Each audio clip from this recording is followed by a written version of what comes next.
kind of reaction do you have to what's going on here in Iran and the killing of, predominantly huge leader there? Yeah, when you look at countries like Iran that are led by mullahs, they only understand one thing, and that's peace through strength. They helped coordinate an attack on our embassy, which is symbolic in the Middle East to many countries.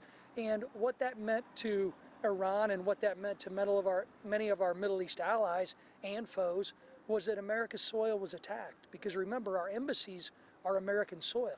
Now, they were burned out, but there had to be a response. We've watched administration after administration, both Republicans and Democrats, appease countries like Iran, and they continue to kill our soldiers. They killed a contractor just recently in Iraq. Something had to be done, and I'm glad they took out one of the worst terrorist leaders from a state-sponsored country like Iran. What kind of backlash do you expect from these countries here in the Middle East? It's yet to be seen, but they've been killing Americans already. I don't know why it's a big surprise that we wanted to ensure that somebody who led the production of IEDs that killed and maimed many American soldiers that we see running around here and being, coming back to America with prosthetics, they're the ones that were fighting for our freedoms. And General Soleimani, he's one who helped produce the IEDs that led to the deaths and the injuries to many of our soldiers. He's not a good guy. This is somebody who deserved to be taken out, and I'm glad that President Trump made the decision. President Trump's kind of facing some backlash for making that decision without consulting Congress. Do you have any thoughts on that, opinions?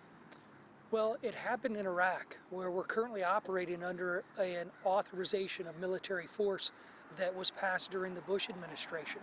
Remember, the Obama administration said they wanted to update that authorization, but we in Congress, in my time serving under that administration and this administration, have yet to vote on an updated authorization of the use of military force.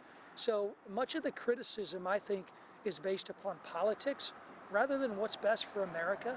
And I certainly hope that we can all come together as Republicans and Democrats, condemn what Iran has done, and condemn the continuation of the killing of innocent civilians in places like Syria, where General Soleimani has worked personally to prop up the Bashar al-Assad regime.